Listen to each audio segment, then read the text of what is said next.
kunisikiliza, udhamirie kusamehe, kwa sababu msamaha unapoutoa ni kwa faida yako, sio hata kwa faida ya anayesamehewa. Hilo ulijue. Na kama unahitaji kufaidika na unahitaji kuendelea kuwa mtoto wa Mungu, kuendelea kuwa Mkristo, basi dhamiria kusamehe. Kusamehe ni kitu gani? Kusamehe ni uamuzi wa kuacha chuki na mawazo yale ya kulipiza kisasi na hasira. Unaachana navyo, ule uchungu wote unakuwa umetoka. Hiyo ndiyo maana ya kusamehe. Unapomtamkia mtu kumsamehe, ni lazima hilo tamko liendane na kile kinachoendelea moyoni na katika akili na hisia zako. Ile shwari ya moyo ndio inapaswa kutokea unapokuwa umesamehe.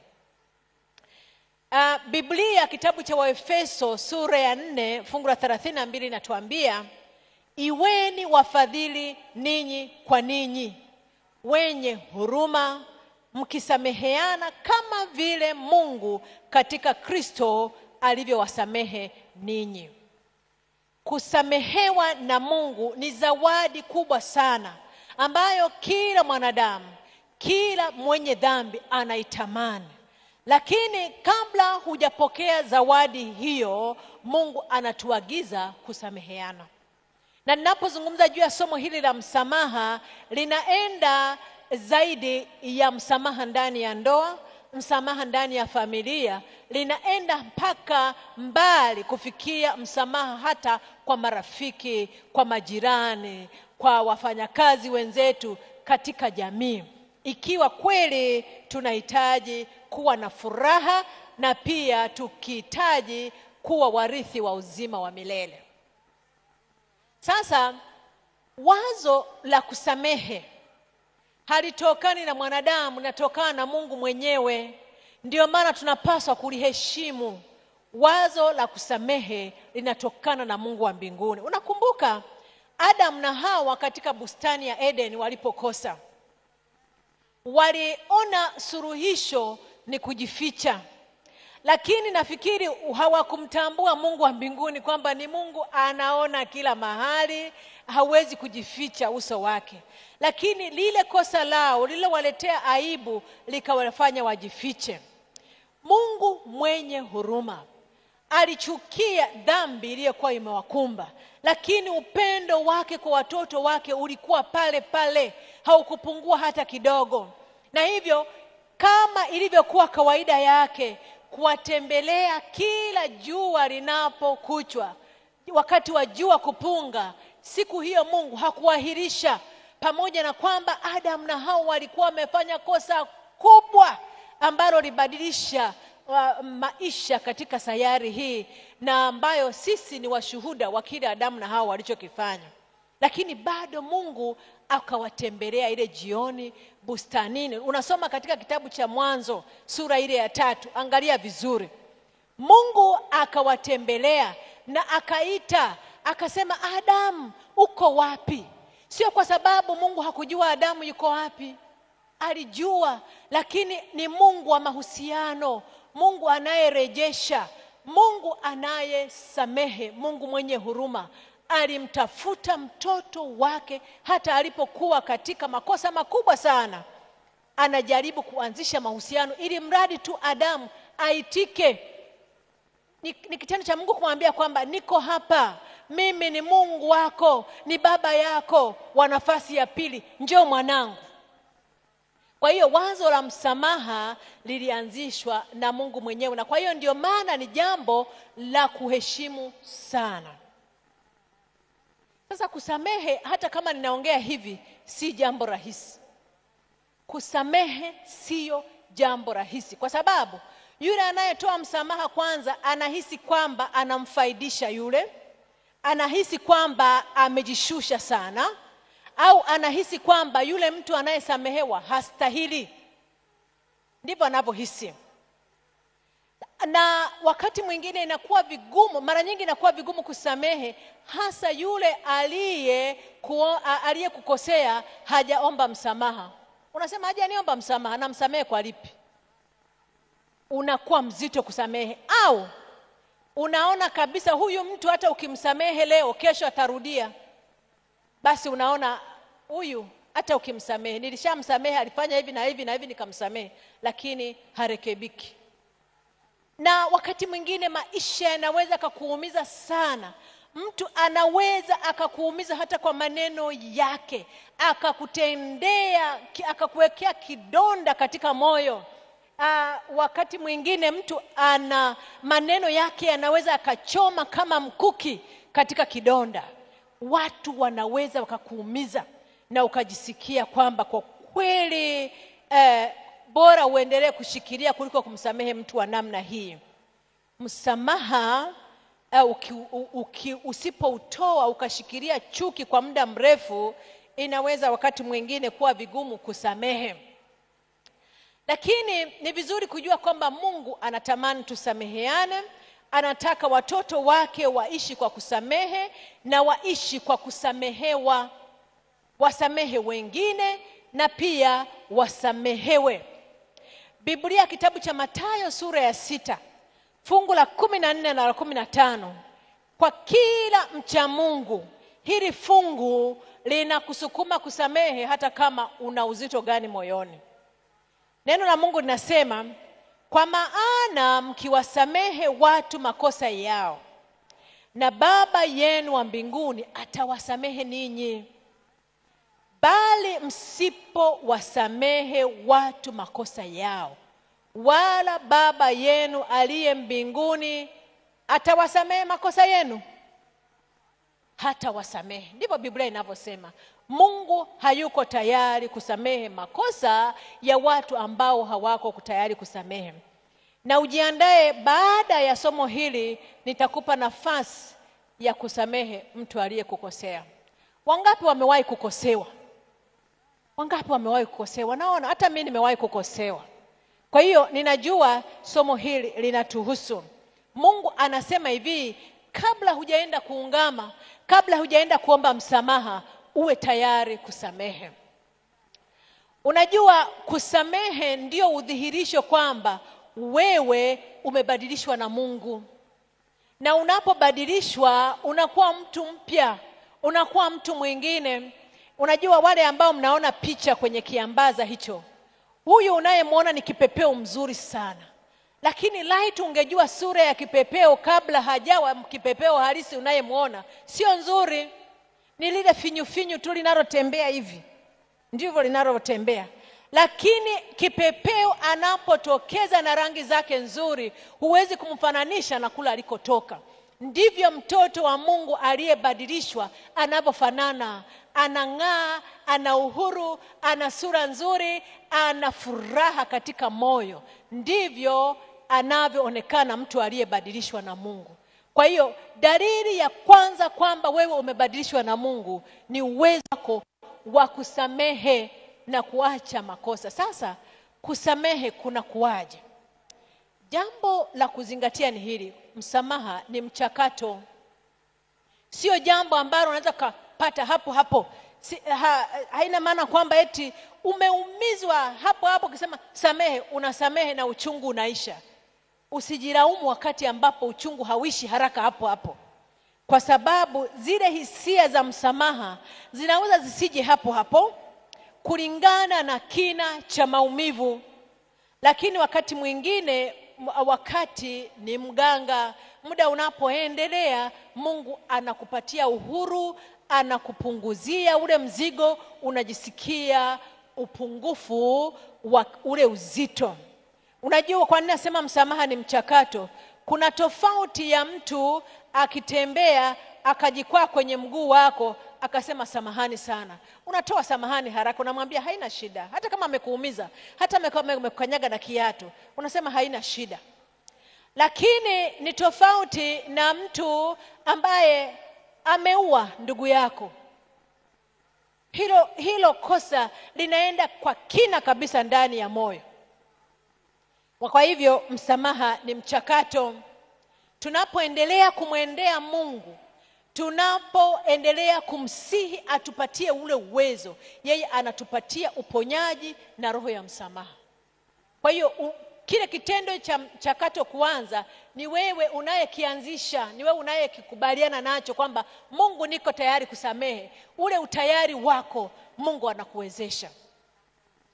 Alafu kwa hiyo unaposikia uchungu bado unakaa, wakati unapoendelea kulifanyia kazi, maumivu yanapoendelea kudumu, hayaondoki kwa haraka, usijisikie hatia yasipoondoka mara moja, kwa sababu tunapokuwa na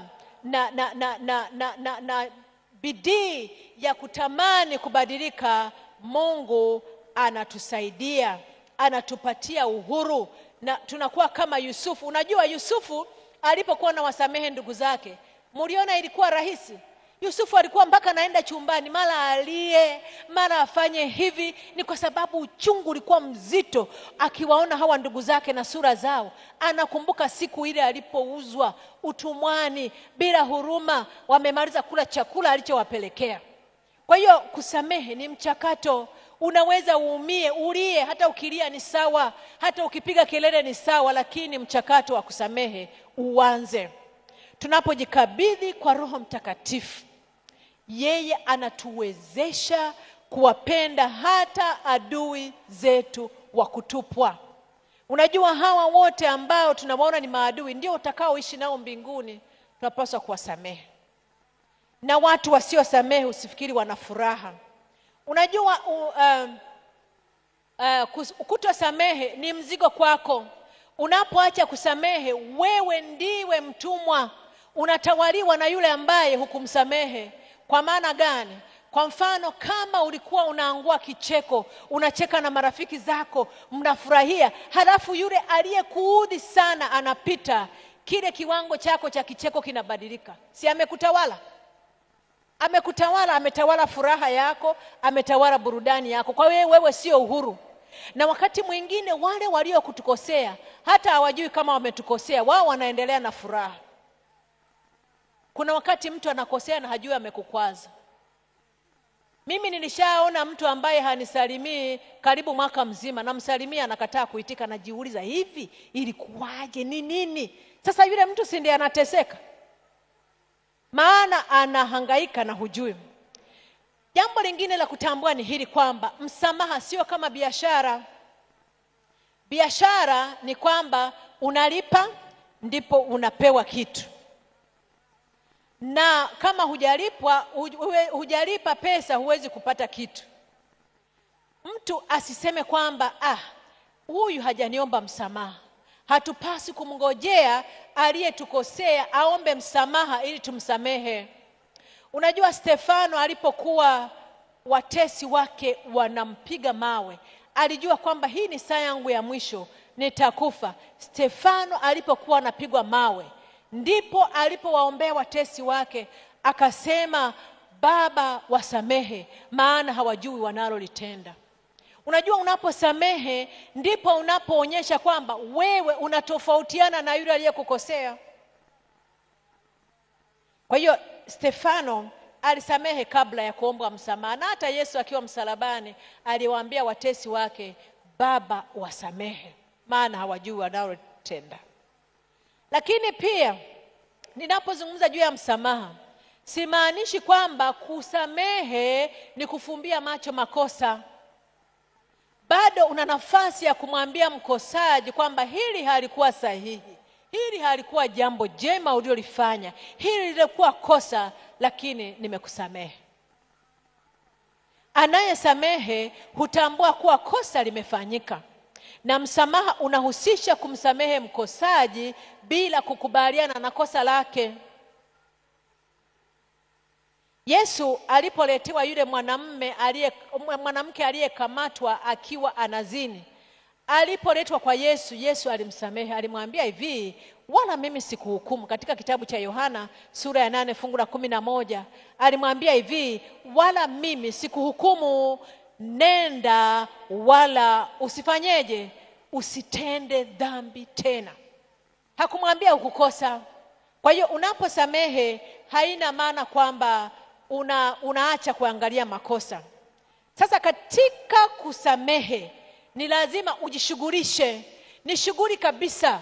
lazima usiseme tu basi itatokea kusamehe. Kuna mambo ya kufanya. Jambo la kwanza ni hili: usiruhusu maumivu ya kufanya uwe na uchungu na kupoteza imani kwa Mungu pamoja na wanadamu wote. Wapo watu wanaoacha kanisa kwa sababu fulani amewakosea, lakini Mungu hajawakosea. Wapo watu ambao wanachukia wanadamu wote. Alikosewa na mwanamke mmoja, anachukia wanawake wote. Alikosewa na mwanamume mmoja, anachukia wanaume wote. Usichukie wanadamu wote kwa sababu ya mtu mmoja aliyekukosea. Na ndivyo inapotokea kuna mwingine ananunia ukoo mzima kwa sababu alikosewa na mtu mmoja. Kusamehe lazima ushughulike. Lingine, Paulo anashauri, anasema hivi: uchungu wote na ghadhabu na hasira viondolewe kwenu, enyi wacha Mungu. Uchungu na hasira na ghadhabu viondolewe. Bwana Yesu asifiwe. Visipatikane ndani yetu. Na jambo lingine ni kwamba mfanye mtesi wako awe mradi wako wa maombi. Muombe adui yako, muombe anayekuudhi. Yesu anasema, wabarikini wanao walaani, waombeeni wanao waudhi. Ni kitabu cha Luka sura ya 6 fungu la 28. Unajua, unapomwombea adui, kinachotokea sio kwamba tu adui yako anabadilika, lakini Mungu anafanya maajabu pia kwa yule anayeomba. Mungu anatenda jambo ndani ya moyo wako wewe unayeomba, hata kabla hajatenda jambo ndani ya yule mkosaji. Lakini pia muombe Mungu mahususi kwa ajili ya neema yake ya kudumu ya kukuona kwenye maumivu. Kwa hiyo huo unashughulika, unaombea ile hali, mlilie Mungu akusaidie. Halafu usikalie sana maumivu, bali ruhusu Mungu afanye kazi yake ndani yako kupitia hayo maumivu. Wakati mwingine watu wanapotuchukia wanatukuzia karama ya upendo. Tunajifunza kupenda. Maana kama kila mmoja angekuwa na kupenda, usingejua namna ya kumpenda adui. Kwa hiyo wakati mwingine umuulize Mungu, unataka kunifundisha nini katika mapito haya? Mungu anakufundisha. Tukiangalia kwa makini tutaona kwamba Mungu kuna kitu anajaribu kufanya kwa ajili yetu na ndani yetu. Nataka niwaambie kwamba kuna faida katika kusamehe. Bwana Yesu asifiwe. Kuna faida katika kusamehe. Kuna kazi nataka niwapatie hata wale mnaonisikiliza kule kwenye vituo vyenu. Kuna kazi nataka kuifanya. Tunataka kumaliza mikutano hii tukiwa huru na huru kabisa. Wewe utapewa karatasi. Kila mmoja atapewa karatasi. Na katika karatasi yako hiyo utafanya hili ninalokuambia. Na naomba mahali popote ulipo katika vituo, jaribu kupata uwezekano upate karatasi fulani. Kuna mtu nilimuomba wasaidie kugawia karatasi na natumaini atafanya hivyo. Katika karatasi hiyo kuna pande mbili za karatasi. Upande wa kwanza, andika majina ya wale wote waliokukosea. Waandike vizuri. Hata kama huyo mtu alikwisha kufa, muandike. Maana tunataka uwe huru. Halafu upande mwingine, andika majina ya wale ambao wewe umekwisha wakosea. Wangapi wananipata? Asante sana. Andika upande mmoja majina ya watu ambao wamekukosea. Na upande mwingine andika majina ya wale watu ambao wewe umewakosea. Tunataka kwenda mbinguni wapendwa. Tunapokuja mbele za Mungu tunahitaji ushindi. Na ushindi ni mchakato. Tunataka kuanza hii safari. Hata kama ni mwenzi wako, ni mume wako, ni mke wako, andika. Halafu hatua itakayofuata, wakati Pastor Mbaga atakapokuwa anawaomba kuleta maombi. Kwa maombi, pamoja na yale ambayo Pastor Mbaga atakuelekeza katika kuomba, hili liwe ombi lako la dhati. Mungu nijalie niwasamehe hawa watu wote kabisa. Uniwezeshe, maana mimi siwezi. Halafu na mimi nitawaomba msamaha hawa watu ambao walinikosea. Ufanye hivyo, utakuwa unajiandaa kwa safari ya kwenda mbinguni. Na hata kama ni mtoto wako ulimkosea wewe, ukamwombe msamaha. Nenda ukamwombe msamaha. Ni mkijana ulimkosea mzazi wako, kamwombe msamaha. Ni mume ulimkosea mke wako, umuombe msamaha. Ni mke ulimkosea mume wako, muombe msamaha. Na usisubiri kuombwa msamaha ili usamehe. Kama alikukosea mtu, nenda kamtangazie uhuru. Nenda kamtangazie msamaha. Kuna faida katika kusamehe. Na kesho tutaendelea kujifunza juu ya faida za kusamehe. Nitakwambia, na ninakuomba tu usikatae kujaza hiyo karatasi, kwa sababu utazipata hizo faida ninazo kwenda kukuambia siku ya kesho. Umwambie na jirani yako, umwambie na rafiki yako, umwambie na hata adui yako. Umwambie kesho kuna somo kuhusiana na kusamehe. Usikose kesho tutakapokuwa tukijifunza juu ya faida za kusamehe. Mhakikishe wenyewe mnaogawa makaratasi watu wote wamepata hizo karatasi. Kumbuka, upande wa kwanza ni wale waliokukosea, upande wa pili ni wale uliowakosea. Jiandae kuwasamehe. Na hizo karatasi nitaongea na Pastor Mbaga, atawakumbusha. Mtazileta hapo mkiwa mnawatangazia wengine msamaha. Na mimi niko pamoja, tutaomba, kwa sababu kusamehe sio jambo rahisi, lakini Mungu anatuwezesha. Tutapata uhuru usio wa kawaida. Hebu na tuombe. Baba mtakatifu uishie mahali pa juu mbinguni, tunakushukuru sana Mungu wa milele, kwa sababu wewe ni Mungu mwenye rehema tele. Wewe Mungu ni Mungu unayesamehe. Ni Mungu ambaye pia umetuagiza kuwasamehe wengine. Ninakuomba Bwana utusaidie, maana hili hatuliwezi, ila unapokaa ndani yetu na kutuwezesha, tunaamini kabisa tutaweza na tutakuwa na amani na watu wote waliotuzunguka, tukijiandaa kwa ajili ya ufalme wako. Tumeomba katika jina lake Yesu, amen. Na pamoja na kwamba nimeomba, niwaambie jambo jingine. Ikiwa unapenda kuomba sala ya Bwana, ile sehemu inayosema utusamehe makosa yetu kama tunavyowasamehe waliotukosea, basi uanze kuliomba baada ya kuwa umesamehe wengine. Usilikariri hilo ombi. Mungu na atubariki.